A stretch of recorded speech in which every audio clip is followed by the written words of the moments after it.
तो लीजिए छात्रों, सुबह के आपके 4 बज चुके हैं और 4 बजे कक्षा 7वीं का विषय आपका हिंदी प्रथम भाषा का पूरा पेपर विद आपका सॉल्यूशन यहाँ पे लेकर चुका हूँ। बिना समय आपका यहाँ पे व्यर्थ करते हुए चलिए फटाफट क्वेश्चन का आंसर देखते हैं। सबसे पहले आपका आता है बहुविकल्पी क्वेश्चन। पहला क्वेश्चन पढ़ते हैं। देखिए, बालक कृष्ण को क्या अच्छा लगता है? दूध, दही, मक्खन या फिर छाछ? चलिए थोड़ा सा जूम कर लेते हैं जिससे आपको क्लियर समझ में आए। देखिए, इसका आपका उत्तर जो हो जाएगा सी नंबर करेक्ट होगा, आपका मक्खन। क्वेश्चन देखते हैं आपका। देखिए दूसरा थोड़ा सा जूम कर लेते हैं जिससे आपको क्लियर समझ में आए।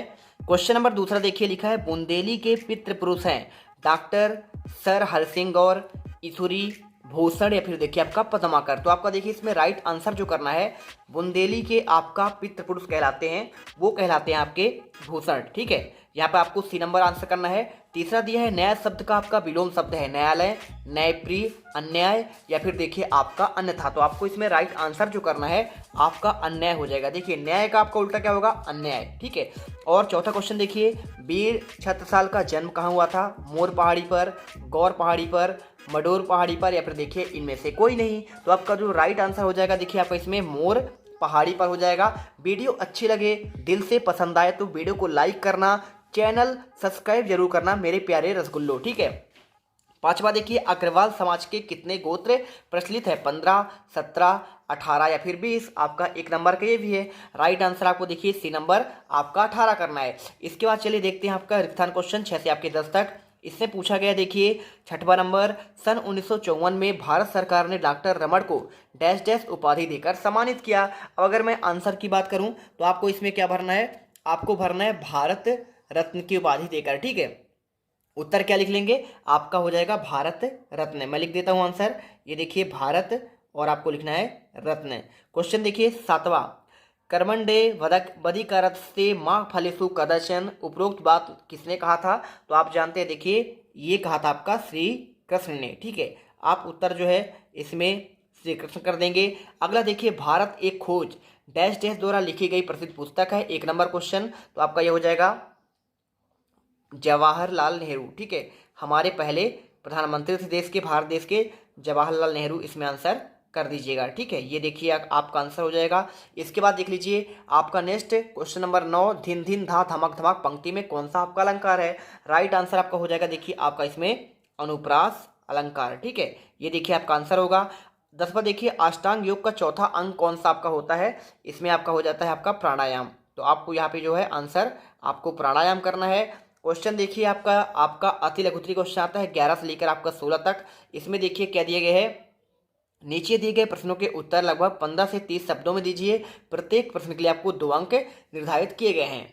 चलिए क्वेश्चन देखते हैं आपका इसमें क्या दिया गया है। आपका 11वां क्वेश्चन, यशोदा कृष्ण का किस तरह श्रृंगार कर रही है? 2 अंक का क्वेश्चन है। आपको देखिए सिंपल सा इसमें आंसर लिखना है। आप लिख दीजिएगा, देखिए आपको लिखना है यशोदा ने कृष्ण के शरीर पर तेल लगा दिया था, आंखों में काजल लगाकर भौहें बना दी थी, उसके माथे पर काला टीका लगा दिया। इस प्रकार वे कृष्ण का श्रृंगार कर रही है। क्वेश्चन देखते हैं आपका देखिए 12वां, डॉक्टर अब्दुल कलाम बच्चों के साथ कैसा व्यवहार करते हैं? उत्तर की अगर मैं बात करूं तो आपको देखिए लिखना है, डॉक्टर अब्दुल कलाम बच्चों के साथ बात करके आनंद की अनुभूति करते हैं। उनके अनुसार बच्चों में संपूर्ण राष्ट्र का विकास छिपा हुआ है। बच्चों से वे मित्र की तरह बातें करते हैं। बच्चे भी स्वयं को गौरव की अनुभूति यहाँ पे करते हैं। ठीक है, क्वेश्चन देखिए 13वां, भरपूर वर्षा कब होती है? आपको बताना है। तो देखिए आपको लिखना है, जब कलश का पानी गर्म हो, चिड़िया धूल में नहाए, और इसके साथ देखिए आपको इसमें क्या पूछा गया है, चींटी अंडा लेकर चले, भरपूर वर्षा होने की संभावना हो। तो आपको यहाँ पे जो है इस प्रकार आंसर आपको लिख देना है। ठीक है, चलिए इसके बाद देखिए आपका जो नेक्स्ट क्वेश्चन दिया गया है, हमारे देश में राखी का क्या महत्व है? इसमें आपको आंसर देखिए लिखना है, हमारे देश में देखिए राखी को भाई बहन के स्नेह बंधन का प्रतीक माना गया है। सुरक्षा सूत्र को पहनकर भाई बहन की रक्षा करने का संकल्प लेता है। ठीक है, क्वेश्चन देखो 15 आपका दिया है, पचमढ़ी में कौन से आपके दर्शनीय स्थल है? 2 नंबर क्वेश्चन। सिंपल सा आपको उत्तर कर देना है मेरे प्यारे रसगुल्लो। पचमढ़ी में अनेक दर्शनीय स्थल जैसे धूपगढ़, चौरागढ़, महादेव मंदिर, सूर्योदय सूर्यास्त के अनुपम दृश्य दिखाई देते हैं। यहाँ पर स्थित 5 गुफाएं भी पौराणिक महत्व के रखते हैं। ठीक है, 16 क्वेश्चन देख लीजिए क्या दिया गया है, मेरी भावना कविता में कवि ने किन किन पर साम भाव रखने की बात कही है?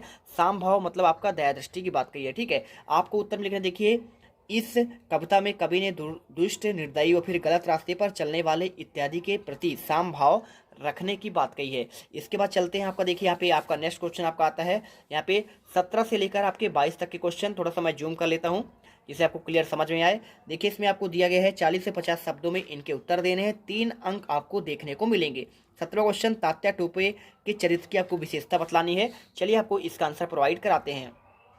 उत्तर में आपको लिखना, देखिए तात्या टोपे लक्ष्मीबाई के एक सहयोगी थे। वे प्रथम स्वतंत्रता संग्राम 1857 के सेनानी है। वे मातृभूमि की सुरक्षा और स्वराज की नींव का आधार है। वे निर्भीक होकर शत्रु से लोहा लेते हैं। क्वेश्चन अगला देखो आपका 18वां, हमें अपने साथ किन्हें लेकर चलना चाहिए। 3 नंबर क्वेश्चन, देखिए हमें अपने साथ जमाने को लेकर चलना चाहिए, साथ ही पिछड़े हुए लोगों को भी आपको आगे बढ़ाने की कोशिश करनी चाहिए। 19वां, देखिए डॉक्टर रमन की क्या क्या अभिलाषा थी, यानी क्या क्या इच्छा थी। तो देखिए आपको अभी डॉक्टर रमन की अभिलाषा थी कि हमारा देश वैज्ञानिक खोजों के मामले में अपने पैरों पर खड़ा हो जाए और हमें विदेशों का मुंह ताकना ना पड़े। जैसे वर्तमान परिस्थिति में देखिए नासा के ऊपर हम लोग पहले क्या था, भूतकाल की बात कर रहा है कि नासा से हम लोग क्या थे, आश्रित थे, लेकिन वर्तमान में हमारे यहाँ इसरो का देखिए विकास हुआ है और बहुत ही बेहतरीन काम कर रहा है और हम जो है आत्मनिर्भर बन चुके हैं।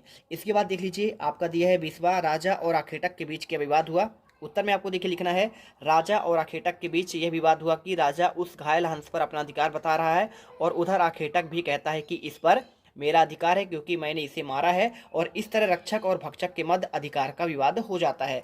इसके बाद देखते हैं आपका, देखिए क्वेश्चन 21वां, गंगा नदी में नेहरू जी ने कौन कौन सी भावनाएं लिपटी हुई हैं। 3 नंबर क्वेश्चन, तो देखिए आपको उत्तर थोड़ा सा बड़ा आपको लिखना है, ठीक है। इससे आपको लिखना पड़ेगा, नेहरू जी ने देखिए गंगा जी को बेहद करीब और लंबे समय तक देखा और लिपटी हुई गंगा के प्राकृतिक सौंदर्य, उनके पल पल बदलते स्वरूप, पग पग परिवर्तित होते हुए मार्ग के मनोरम दृश्य सदैव स्मृति पटल पर ताजा रहते हैं। गंगा जनता की सर्वप्रिय नदी है, वह तो भारत की प्राचीन सभ्यता की प्रतीक है। वास्तव में गंगा नेहरू के लिए एकमात्र नदी न होकर भूत को वर्तमान के मार्ग से होते हुए भविष्य को जोड़ने का एक जीवनदायक स्रोत है, ठीक है। चलिए वीडियो अच्छी लगे दिल से वीडियो लाइक करना, चैनल को सब्सक्राइब जरूर कर लेना है। चलिए 22वां क्वेश्चन देखिए, सुभाष चंद्र बोस ने लोकमान्य तिलक को विश्व के महापुरुषों की प्रथम पंक्ति में स्थान मिलने पर सिफारिश क्यों की है। इसके अगर मैं आंसर की बात करूँ, देखिए आपको लिखना है, सुभाष चंद्र बोस ने सिफारिश की है क्योंकि लोकमान्य तिलक को विश्व में महापुरुषों की प्रथम पंक्ति में स्थान मिले, क्योंकि लोकमान्य तिलक प्रतिकूल और शक्तिहारी वातावरण में गीताभास जैसे महान दर्शन की रचना कर सके। उसमें प्रकांड पांडित्य था, प्रबल इच्छा शक्ति थी, उनमें साधना की गहराई और सहनशीलता था। वे बौद्धिक क्षमतावान, संघर्ष शक्ति से संयुक्त थे। उन्होंने वंदे ग्रह के अंधकारमय दिनों में अपनी मातृभूमि के लिए गीता महाभारत जैसे अतुलनीय ग्रंथ की रचना भेंट स्वरूप प्रस्तुत की थी। चलिए ठीक है ना। इसके बाद देखो आपका 23 से आपके यहाँ पे 26 तक के क्वेश्चन जो आपको मिलेंगे 75 से 100 शब्दों में लिखना है, 4 अंक आपको देखने को मिलेगा। 23वां क्वेश्चन लिखा, छोटा जादूगर का खेल उस दिन क्यों नहीं जमा। उत्तर बहुत सिंपल है, देखिए लिखना है, छोटा जादूगर का खेल उस दिन इसलिए नहीं जमा क्योंकि उसे अपनी बीमार माँ की बीमार की दशा सताई जा रही थी, साथ ही उसे माँ के कहे शब्द बार बार उसके मस्तिष्क में कौंध रहे थे। वह उस दिन जल्दी लौटकर आ जाए क्योंकि उनकी घड़ी आपका समीप ही थी। चलिए क्वेश्चन देखिए 24वां, निम्नलिखित अपठित गद्यांश को पढ़कर उत्तर देना है। 5 नंबर का, संस्कृति का समान अर्थ है मानव जीवन के दैनिक आचार विचार, रहन सहन, क्रियाकलाप आदि। वास्तव में संस्कृति का निर्माण लंबी परंपरा के बाद होता है। देखिए संस्कृति के बारे में पूरा इसमें दिया गया है, क्वेश्चन में आपके पूछे गए हैं संस्कृति का आपका क्या अर्थ है, ठीक है। तो सिंपल सा देखिए आपको आंसर लिखना है। इसका देखिए अर्थ आपका है मानव जीवन के दैनिक आचार व्यवहार, रहन सहन और क्रियाकलाप आदि से है। खा नंबर देखिए, संस्कृति को विरासत का स्वरूप क्यों कहा गया है। उत्तर में आपको लिखना है, देखिए संस्कृति का निर्माण एक लंबी परंपरा के बाद होता है, इसलिए इसे विरासत का स्वरूप कहा गया है। इसके बाद देखो क्या दिया गया है, सभ्यता और संस्कृति का क्या अर्थ है। उत्तर में आपको लिखना है, मनुष्य की सभ्यता का अनुमान सुख सुविधाओं से लगाया जाता है। संस्कृति का आपका आचार विचार आपको देखिए यहाँ पे पूरा होता है, ठीक है। ग नंबर देखो, सभ्यता और संस्कृति का अर्थ क्या है। तो देखिए आपको यहाँ पे लिखना पड़ेगा, सभ्यता और संस्कृति दोनों एक दूसरे के पूरक हैं। अंतर केवल इतना ही है कि सभ्यता के समय के साथ बदलती है लेकिन संस्कृति आपका शाश्वत रहती है, ठीक है। चलिए लास्ट में देखिए गद्यांश का उचित शीर्षक पूछा गया है, आपको लिख देना है सभ्यता और आपका संस्कृति, आपका उत्तर यहाँ पे मिल जाएगा। क्वेश्चन 25वां देखिए, मलेरिया बुखार आ जाने के कारण 3 दिन के अवकाश हेतु आपका प्रधानाध्यापक को एक प्रार्थना पत्र लिखना है। सिंपल सा क्वेश्चन है, देखिए कुछ आपको करना है नहीं, इसमें आपको सिंपल सा आंसर आपको लिखना है। देखिए सेवा में प्रधानाध्यापक महोदय, विद्यालय का नाम लिख दीजिएगा, शासकीय पूर्व उच्चतर माध्यमिक विद्यालय शहडोल, उज्जैन, उमरिया, आपका जो भी लिख दीजिएगा, ठीक है। स्थान दिनांक लिख दीजिएगा। विषय में आपको लिखना है 3 दिन के अवकाश हेतु प्रार्थना पत्र। मान्यवर सविनय नम्र निवेदन है कि अपना नाम, जैसे आपका नाम क्या है, शीला है, मेरा नाम शीला है, मैं आपकी कक्षा 7वीं की छात्रा हूँ। मुझे मलेरिया बुखार हो गया है जिस कारण मैं विद्यालय में आने में असमर्थ हूँ। चिकित्सक ने मुझे 3 दिन की विश्राम करने की सलाह दी है। अतः आपसे विनम्र निवेदन है कि जितने दिन का पूछे आपको उतना दिन का कर देना था, है ना। तो आपको उसके हिसाब से आपको 3 दिन की अवकाश के लिए प्रार्थना पत्र डेट डाल देना है और आपको ये पूरा लिख देना, आपके आगे कार्ड 6 अपना नाम कर देना, कक्षा और आपका अनुक्रमांक कर देना है। लास्ट देखिए किसी एक पर आपको निबंध लिखना है। निबंध कैसे लिखना है, देखिए 5 अंक का आपको कंप्यूटर पर, वृक्षारोपण या फिर आपका प्रदूषण पर। तो चलिए आपको इसमें वृक्षारोपण के बारे में आपको बता देते हैं। भूमिका को लिखना है। वृक्षारोपण का अर्थ है पेड़ पौधे लगाना, उनका संरक्षण करना। यह हमारे वातावरण को स्वच्छ और सुंदर बनाए रखने का एक प्रमुख साधन है। वृक्ष हमारे जीवन के लिए अनिवार्य है क्योंकि वे न केवल ऑक्सीजन प्रदान करते हैं बल्कि वातावरण को संतुलित भी करते हैं। वृक्षों का महत्व क्या क्या होता है, देखिए वृक्ष हमारे जीवन में बहुत उपयोगी होते हैं। यह हमें फल फूल, लकड़ी, औषधियाँ, छाया प्रदान करते हैं। साथ में देखिए मिट्टी के कटाव को रोकते हैं, साथ ही कार्बन डाइऑक्साइड अवशोषित करके ऑक्सीजन छोड़ते हैं जिससे हमारे जीवन का अस्तित्व बना रहता है। देखिए इसकी आवश्यकता क्यों है, आज के समय में तेजी से शहरीकरण और वनों कटाई के कारण पर्यावरण का संतुलन बिगड़ता जा रहा है। ग्लोबल वार्मिंग, बाढ़, सूखा, पर्यावरण देखिए आपका प्रदूषण समस्या आपका होती है। इन वृक्षों की कमी आपकी होती है, इसलिए आपका अधिक से अधिक वृक्षारोपण करना चाहिए। लाभ आपको लिख देना, देखिए पर्यावरण को शुद्ध और स्वच्छ बनाए रखने के लिए भूमि को उपजाऊ बनाना, जल स्तर को बनाए रखना, वन जीवों को आश्रय प्रदान करना, स्वास्थ्य और जलवायु को संतुलित बनाए रखना। देखिए निष्कर्ष में आपको लिख देना है पूरा, आपको यहाँ देखिए वृक्ष लगाओ और आपका जीवन बचाओ। तो इस प्रकार देखिए हमने पूरे 26 के आंसर दे दिए हैं। फटाफट वीडियो लाइक करो, चैनल को सब्सक्राइब कर लो। इस वीडियो कमेंट बॉक्स पर आपको एक टेलीग्राम का लिंक दिया है, जल्दी से ज्वाइन कर लो। पूरा आपको ये पेपर आपको वहाँ पे प्रोवाइड करा दिया जाएगा। मिलते हैं नेक्स्ट वीडियो पर। जय हिंद, जय भारत। अब तुम लोग गलती से अगर नए हो तो सब्सक्राइब करो, वो जो लाल वाला बटन है उस पर अपने जीजा जी फेंक के मारो या फूफा जी, मुझे नहीं पता, बस क्लिक हो जाना चाहिए। अब मैं भी जा रहा हूं, मुझे मुठिया बेलने जाना है। बाय।